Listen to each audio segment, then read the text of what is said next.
인간을 구원하시려는 하나님의 구원 계획은 역사 속에서 단 한치의 오차도 없이 여러 가지 모양으로 하나씩 차분하게 실행되어 왔습니다.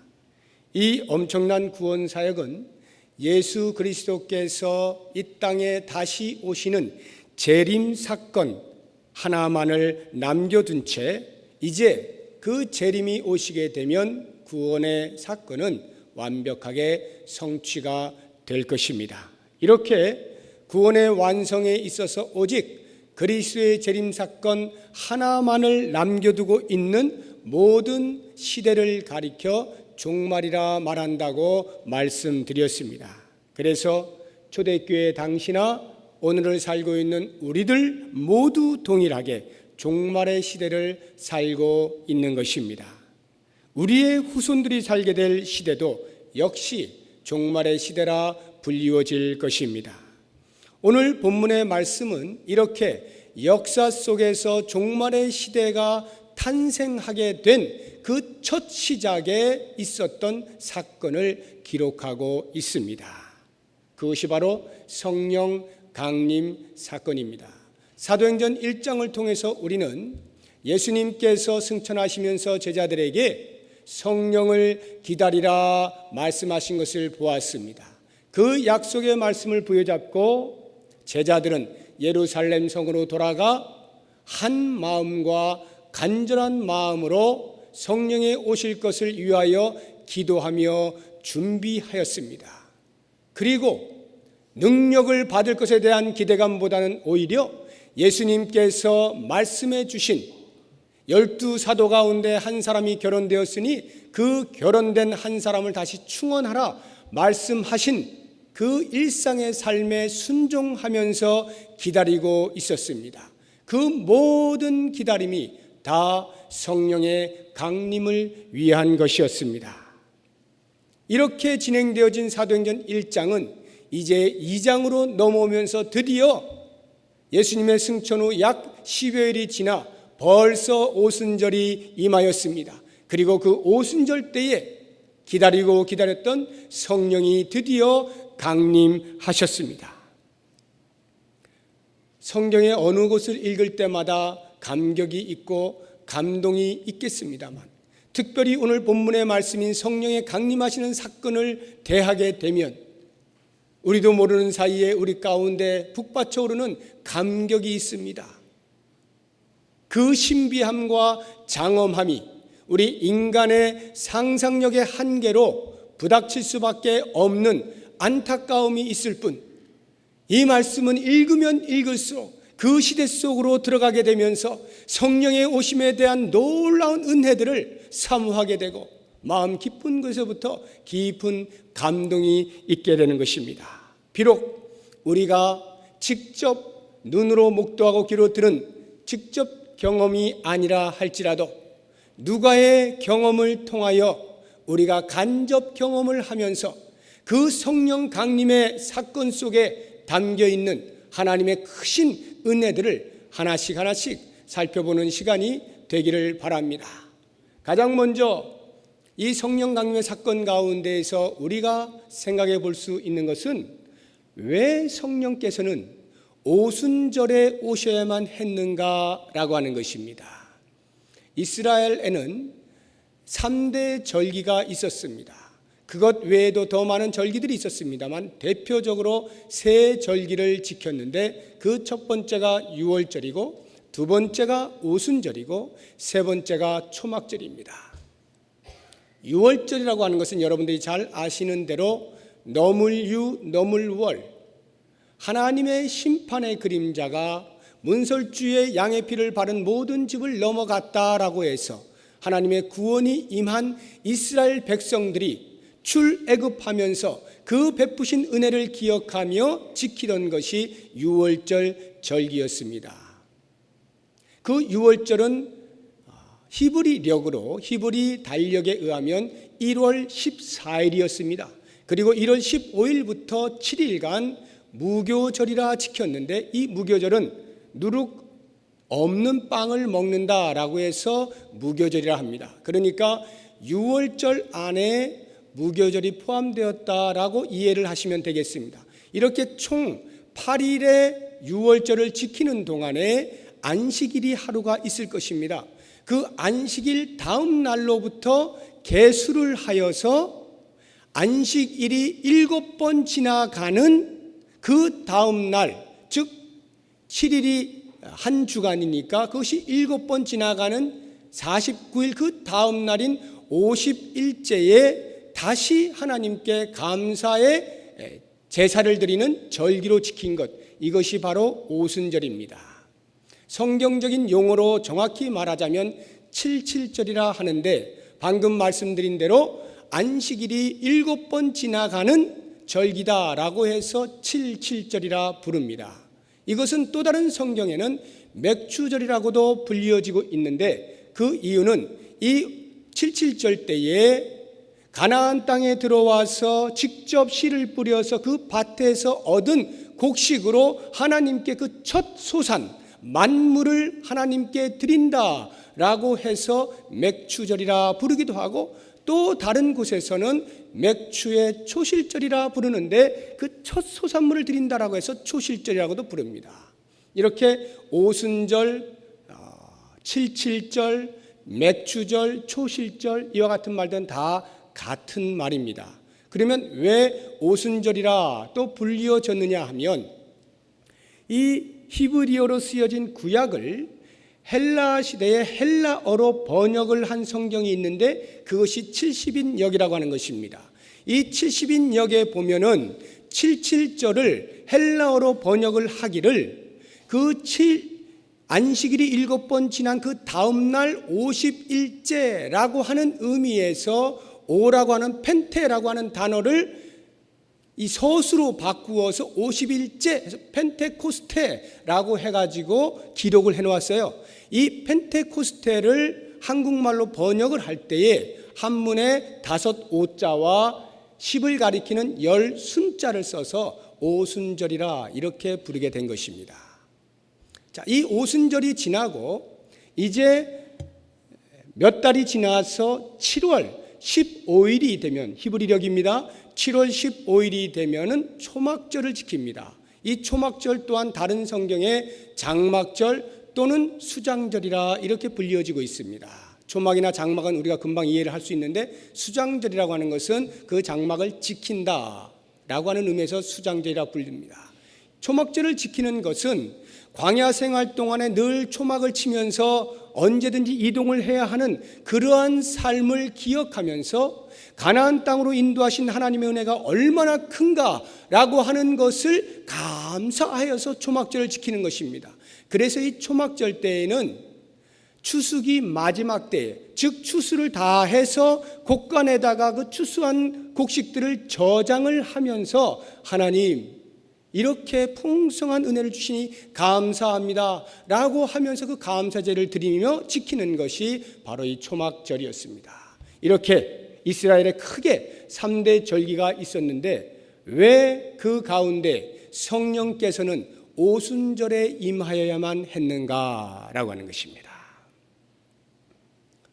제가 오순절을 설명해 드릴 때에 유월절 사이에 있는 안식일 다음 날로부터 계수하여 50일째 되는 날, 하나님께서 가나안 땅으로 우리를 들여보내주시고 그 땅에서 우리의 손으로 직접 밭에다가 뿌린 씨앗에서 얻은 첫 수확을 하나님께 드린다라고 하는 차원에서 이 오순절 절기를 지킨다 말씀을 드렸습니다.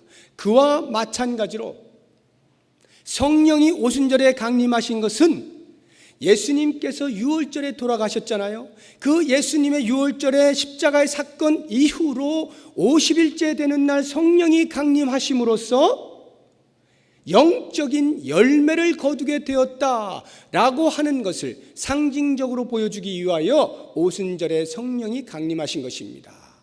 우리가 사도행전 2장을 쭉 읽어보시다 보면 뒷부분에 베드로가 설교한 것으로 그 자리에서 3,000명이 회개하는, 회심하는 역사를 기록해 놓은 것을 볼 수가 있습니다. 그 3,000명이 첫 열매, 영적인 소산이다 라고 하는 것입니다.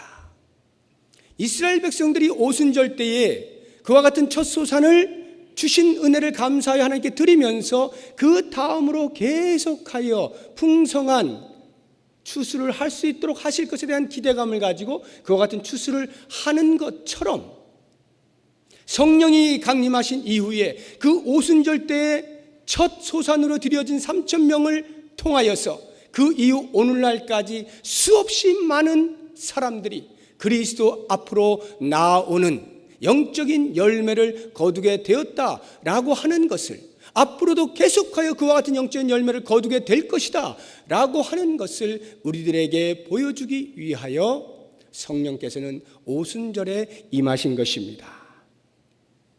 이렇게 오순절에 임하신 성령이 과연 어떻게 임하셨을까 궁금하지 않습니까?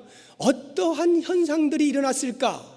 세 가지를 볼 수가 있는데 2절을 보시게 되면 호련히 하늘로부터 급하고 강한 바람 같은 소리가 있어 그들이 앉은 온 집에 가득하며, 청각 현상이 있었는데 하늘로부터 급하고 강한 바람 같은 소리가 있었다. 바람이 불었다라고 하는 것이 아니라 급하고 강한 바람 같은 소리가 있었어요. 청각 현상입니다.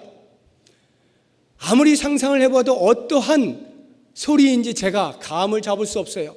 뭐 바람 같은 그 급하고 강한 바람 같은 소리니까 뭐 해오리 바람 같이 뭐 쉬 이런 소리인지, 아니면 뭐 폭풍우가 몰아칠 때 나타나는 뭐 어떤 그런 우르르 쾅쾅쾅쾅 뭐 이런 소리인지 감은 안 잡히는데 아무튼 엄청난 소리가 들렸고 그 소리가 운집에 있는 회중 전 집 위에 가득했다라고 표현한 것으로 보아서 그 소리에 의하여 모여있던 그 120명의 성도들은 전부 하나같이 그 소리의 장엄함에 압도되었을 것을 상상케 해줍니다. 그리고 그 다음 3절을 보시면 마치 불의 혀처럼 갈라지는 것들이 그들에게 보여 각 사람 위에 하나씩 임하여 있더니, 그들의 눈에 무엇인가 보이기 시작했습니다. 시각 현상인데 불의 혀처럼 갈라지는 것들이 그들에게 보였다는 거예요. 여기 불의 혀처럼이라고 하는 말을 가만히 보시면 불이라고 하는 거 상상해 보세요. 불이 이제 처음 있게 되는 그 진원지가 있을 거 아닙니까? 거기는 이제 하나죠. 불이 탁 났어요. 그러면 그 불이 불길을 갖지 않습니까? 뭐 골목골목마다 방방마다 이렇게 쭉쭉 뻗어나가잖아요. 불길이 잡힙니다. 이것을 불의 혀라 표현을 하고 있는데, 그래서 헬라 원어를 보면 불이라고 하는 단어는 단수로 되어 있고 혀라고 하는 단어는 복수로 되어 있어요. 불이라고 하는 하나의 진원지에서 불길들이 여러 개가 나왔다라고 하는 것입니다. 그런데 그 불길들이 각 사람 위에 하나씩 임하여 있었다. 모여있는 모든 사람들 한 사람 한 사람의 머리 위에 그 불길들이 하나씩 다 있었다라고 하는 것입니다. 자, 이것을 한번 상상을 해보십시오. 성령께서 임하시는데 마치 불의 혀처럼 갈라지는 것들이 그들의 눈에 보이는데 그 하나하나의 갈래들이 각 사람 위에 다 있었다는 거예요. 얼마나 장관이었겠고 얼마나 압도가 되었겠습니까? 이것을 볼 때에 성령이 이 땅에 오신 것은 하나의 사건으로 우리 모두에게 동일하게 보여집니다. 그런데 그 성령이 각 사람 위에 임하여 있다라고 하는 말은 우리 각 사람이 성령을 체험하는 것은 각 개인에게 달려있다라고 하는 것 아니겠습니까? 이 자리에 성령께서 임재하고 계시지만 그 임재하시는 성령을 체험하느냐 못하느냐는 각 사람에게 달려 있는 것입니다. 뿐만 아니라 한 성령은 교회를 하나 되게 만들 뿐만 아니라 각 사람 위에 임함으로 그 은사를 다양하게 달리 주신다라고 하는 것입니다. 그래서 한 성령을 우리가 모시고 있음에도 불구하고 교회 안에서 일하는 모습들은 다 다르잖아요. 어떤 사람은 식당에서, 어떤 사람은 차량으로, 어떤 사람은 장로로, 어떤 사람은 이 직분으로, 어떤 사람은 저 직분으로 각자 맡겨진 달란트를 따라서, 은사를 따라서, 하나님의 부어주시는 성령의 역사하심을 따라서 봉사를 하는 것입니다. 섬기는 것입니다. 이것이 바로 한 성령의 여러 불길입니다. 초대교회 당시에 오순절에 성령께서 이와 같은 모습으로 임재하였다라고 하는 것이죠.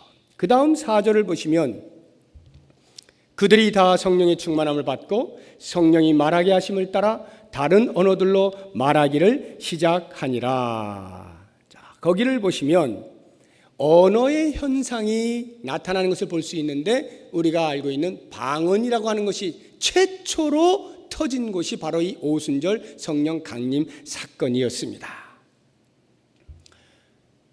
그런데 이제 사도행전 2장에 나타나고 있는 방언의 모습들을 보시면요, 우리가 보통 알고 있는 방언하고는 좀 다르다는 것을 알 수가 있게 될 것입니다. 왜냐하면 우리가 보통 알고 있는 방언이라고 하는, 기도할 때 못 알아듣는 소리로 기도하는 것 있잖아요. 그걸 방언이라 하는데, 그 방언이 나타나는 것은 사도행전 때가 아니라 그로부터 조금 지나가서 고린도 교회가 있을 때에 그 교회 안에 나타났던 현상입니다. 고린도전서 12장 14장에 보시면 방언에 대해서 자세히 설명을 하고 있습니다. 이 오순절 때 나타났던 방언의 사건과 고린도 교회에 나타났던 방언의 사건을 보시면 사뭇 다른 것을 알 수가 있습니다. 가장 먼저 오순절 시기에 나타났던 방언의 현상은 하나님의 큰 일을 말하는 것으로 나타납니다. 11절을 한번 보십시오. 여러 민족들이 쭉 9절부터 설명이 된 후에 11절 중간에 우리가 다 우리의 각 언어로 하나님의 큰 일을 말함을 듣는도다 하고, 거기에 모여든 120문도뿐만 아니라 온 오순절을 지키기 위해 사방에서 모여들었던 그 모든 사람들이 자기들의 말로 하나님의 큰 일을 제자들이 말하고 있는 것을 듣는다라고 하는 것입니다. 다시 말하면 제자들이 지금 방언을 하고 있는데 하나님의 큰 일을 말하고 있는 것입니다. 그것도 성령의 충만함을 받아 성령이 말하게 하심을 따라 방언을 하고 있는 것입니다. 그것에 비하여 고린도 교회에 나타나고 있는 방언은 사람이 하나님께 대하여 말하는 것입니다. 그래서 사도행전에 나타나고 있는 방언은 모든 사람들이 알아들을 수 있는 반면에 고린도 교회에 나타나는 방언은 사람들이 못 알아들어요. 말하는 사람도 통역의 은사가 없으면 모르고요, 듣는 주변에 있는 사람들도 전혀 못 알아듣습니다. 이러한 차이가 있어요. 사도행전 시기에 이 오순절 때 임한 방언의 사건은 성령께서 이 땅에 임하셨습니다 라고 하는 것을 외적으로 드러내는 표징으로서 방언이 주어진 것입니다. 그에 비해서 이미 한참 지나 고린도 교회에 나타나고 있는 방언의 현상을 보면 그 방언은 나 개인의, 신자 개인의 덕을 위하여, 신앙의 덕을 위하여 주어진 것임을 알 수가 있습니다. 이렇게 볼 때 우리가 보통 알고 있는 방언이라고 하는 것, 이것은 거의 대부분이 고린도 교회적인 그런 방언들을 알고 있는 것인데, 이 방언을 너무너무 사모하다 보니까 어떠한 일들이 벌어지게 되느냐 하면 방언을 인위적으로 받고자 하는 그런 일련의 노력들을 하게 되는 병폐가 생겨났습니다. 이것을 제가 왜 병폐라 말하는가 하면, 소위 방언 학교라고 하는 것이 있어요. 그래서 방언을 받기 원하는 사람 모이시오 해서 다 모여놓고 한 자리에 무릎을 꿇혀놓고 방언을 하도록 훈련을 시킵니다. 할렐루야를 100번 무지무지하게 빠르게 한다든가, 아니면 랄랄라를 한다든가, 이런 어떤 방식을 통해서 아무튼 방언을 하게 만들어요. 막 하다 보면 자기도 모르는 사이에 혀가 꼬이는 일이 생깁니다. 그러면 막 튀어나와요. 이것을 방언이라 생각하고 기뻐하고 날개를 다른 것 같은 그러한 경험을 하는 분들이 없지 않습니다. 제가 이렇게 방언을 지금 설명해 드릴 때에 먼저 제 개인적인 방언에 대한 견해를 말씀을 드려야 할 것 같습니다. 저는 개인적으로 방언을 부정하는 사람이 아니고, 방언을 거부하는 사람 아니고, 방언을 무시하는 사람 아닙니다. 하나님께서 은사로 주신 방언 얼마든지 개인의 덕을 위하여 잘 사용할 수 있습니다. 권면합니다.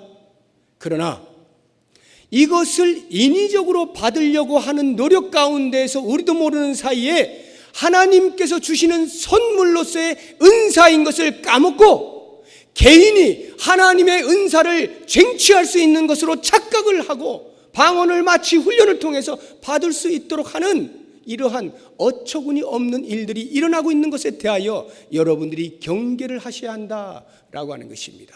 방언이란 내가 얼마나 혀를 꼬부려서 계속 하느냐에 달려서 얻을 수 있는 것이 아니라 하나님께서 그 사람을 보시고 필요하다라고 여길 때에 은사로 선물로 주시는 것이 방언이에요. 그러니까 가만히 계셔도 필요하면 주셔요.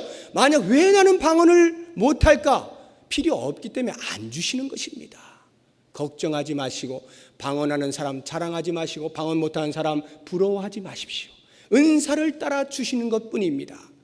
정말 여러분들이 방언을 사모하십니까? 그렇다고 하면 저는 오히려 고린도 교회적인 방언보다 차라리 사도행전적 방언을 하시기를 원합니다. 무엇입니까? 하나님의 큰 일을 말하는 방언.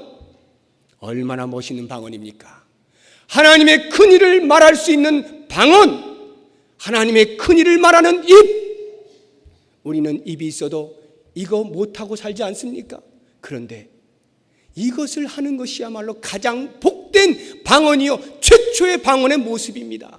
이것을 길이 사모하실 수 있기를 바랍니다. 이렇게 방언이 언어의 현상이 엄청나게 일어나게 되었을 때 그 자리에 모여있던 수많은 민족 사람들은 다 여러 가지 모습으로 반응을 하였습니다. 그 반응한 모습들을 한번 살펴보면 6절을 보십시오. 이 소리가 나매 큰 무리가 모여 각각 자기의 방언으로 제자들이 말하는 것을 듣고 소동했다라고 하는 것입니다. 왜 소동을 했을까요? 상식적으로 생각할 때 자연적인 현상 가운데서는 도저히 있을 수 없는 일을 자기들이 지금 듣고 목도하고 있는 것입니다. 그러니까 이것이 어찌된 일인가 웅성웅성 소동이 일어날 수밖에 없는 것입니다. 범상치 않은 일이 일어났다라고 하는 것을 금방 짐작할 수 있어요.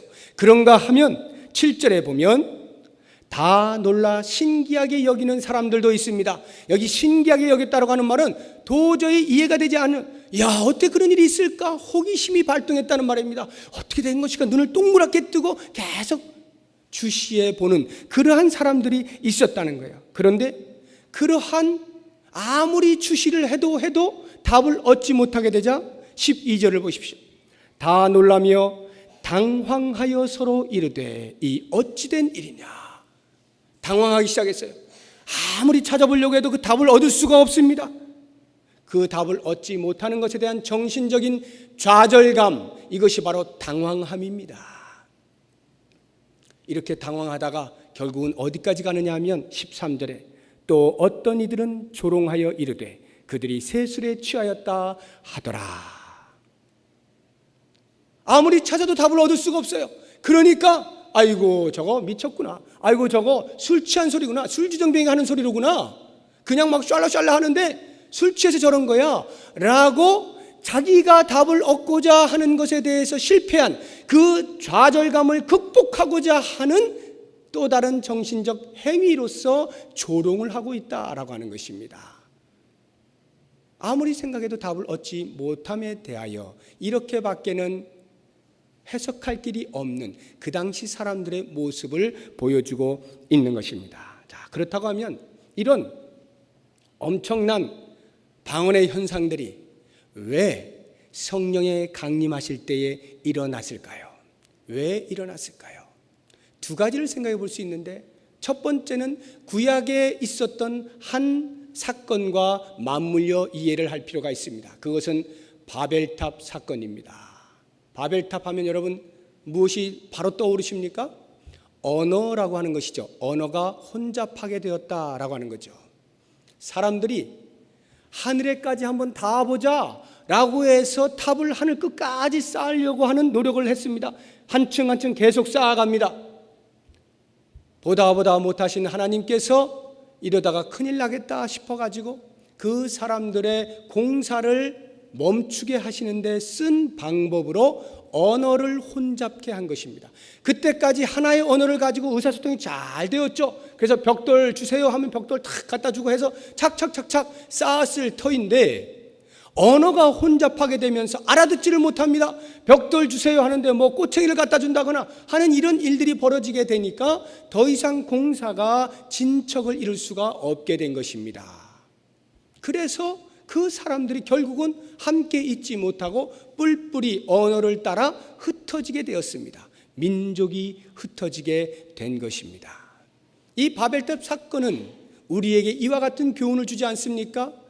하늘에 대한 땅의 교만, 하나님께 대한 인간의 반역, 이것이 바로 바벨탑 사건이 우리에게 주는 교훈인데, 이제 이 바벨탑 사건과 관련해서 성령의 강림하심의 그 사건들을 가만히 보십시오.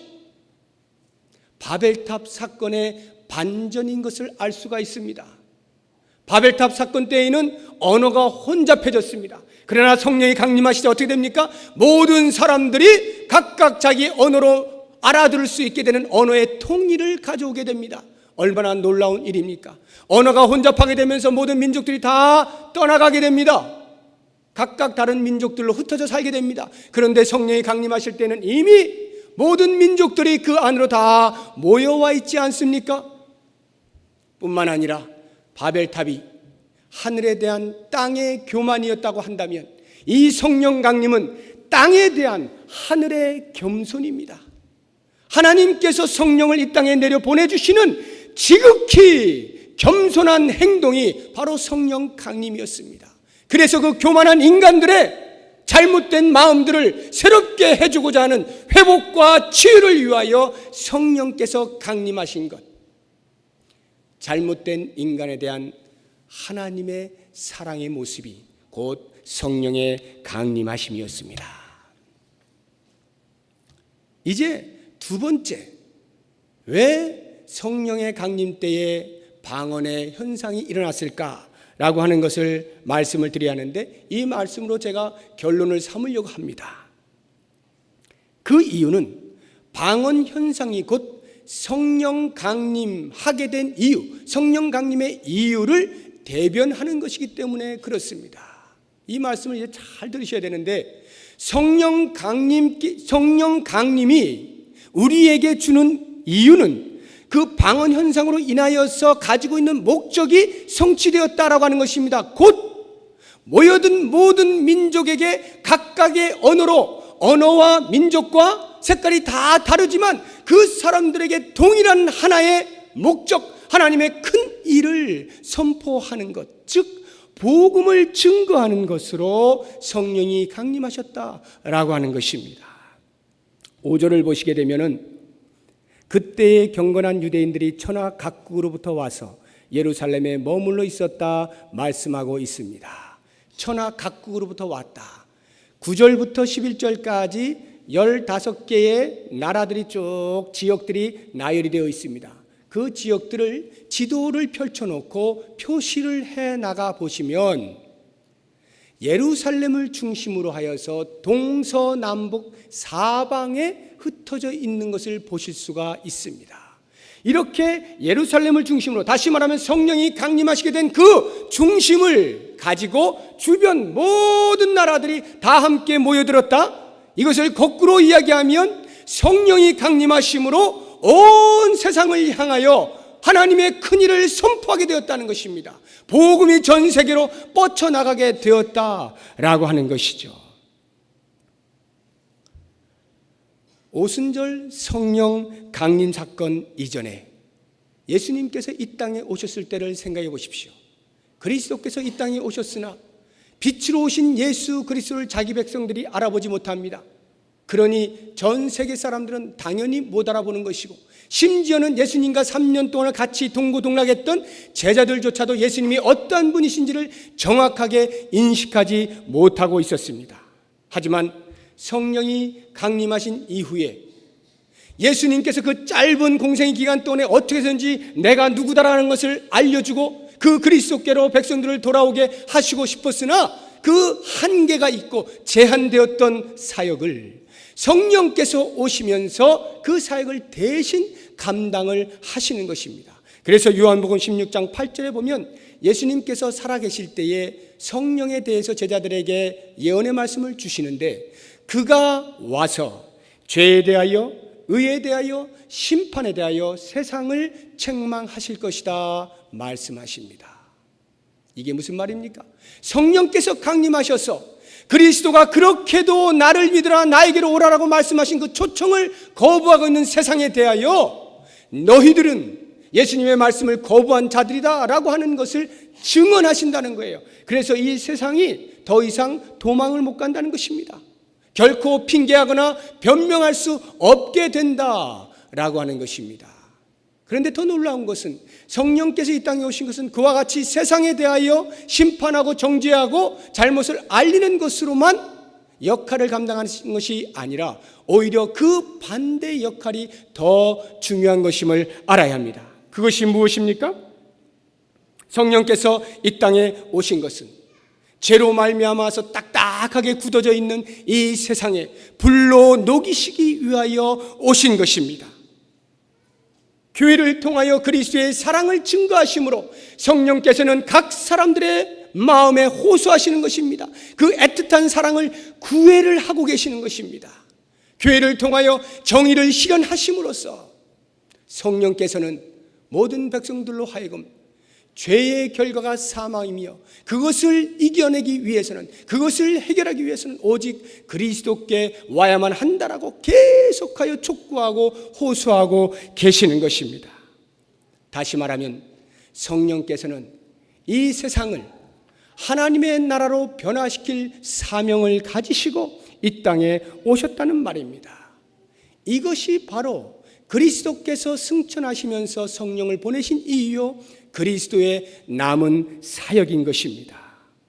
이 그리스도의 남은 사역을 성취하기 위하여 성령께서는 반드시 이 땅에 오셨어야만 했던 것입니다.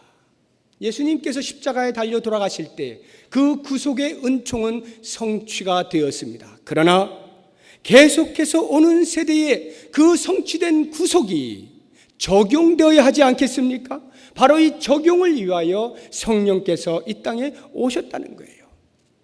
오순절 이전에는 예수님만이 하나님의 계시자로 존재하고 계셨지만 이제 오순절 이후에 성령이 오신 다음에는 그 성령을 받은 모든 사람들이 예수님처럼 동일하게 각 개인의 삶을 통하여 예수님의 남기신 사역을 전달하고 있는 것입니다. 바로 이 일을 위하여 교회가 존재하는 것 아니겠습니까? 제가 앞에서 성령 강림이 왜 오순절에 임하여야만 하는가라고 하는 그 질문에 대한 대답으로 농업적인 배경으로 말씀을 드렸습니다. 이제 역사적인 배경을 좀 더 보시게 되면 교회와 성령 강림이 어떠한 관계가 있는지 좀 더 쉽게 이해하실 수가 있을 것입니다. 오순절이라고 하는 것은 역사적으로 볼 때에 광야의 모든 그 유목민과 같은 삶을 청산하는 것입니다. 그리고는 하나님께서 주신 약속의 땅 가나안 땅에서의 새로운 삶이 시작되었다라고 하는 것을 선포하는 절기였습니다. 물론 하나님께서는 이스라엘 백성들이 광야에서 살 때에도 함께 하셨습니다. 그러나 하나님의 약속이 실현된 이 가나안 땅에서 하나님의 백성으로서의 새로운 시작을 기념하는 것, 이것이 바로 오순절이었습니다. 이렇게 볼 때에 성령 강림이 오순절에 임한 것은 하나님의 나라가 본격적으로 세상 속으로 그 모습을 드러낸 것을 상징적으로 보여주는 것입니다. 물론 하나님의 나라는 성령이 오시기 전에도 이 땅에 존재하고 있었죠. 그러나 그 모습이 대단히 희미했습니다. 어쩌면 감추어져 있었다라고 말을 해도 좋을 것입니다. 그 감추어졌던 하나님의 나라가 드디어 본격적인 활동을 하는 시작으로서 성령 강림 사건이 있었던 것입니다. 그런데 그 하나님 나라가 이 세상에 드러나는 가시적인 증거, 그것이 바로 교회의 태동인 것입니다. 그래서 성령이 강림하심으로 예수님께서 마태복음 16장 18절에서 이 반석 위에 내 교회를 세우겠다라고 말씀하신 약속이 드디어 성취하게 된 것입니다. 이렇게 하나님의 나라를 대변하기 위하여 태동된 교회는 성령을 통하여서 예수님께서 세상을 보듯이 그들도 세상을 동일한 시각으로 보기 시작했습니다.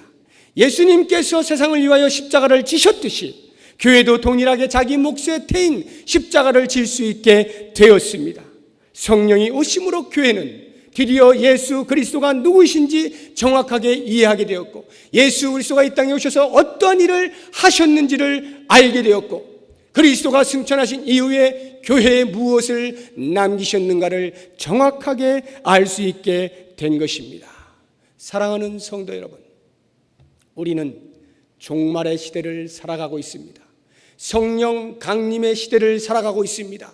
교회의 시대를 살아가고 있습니다.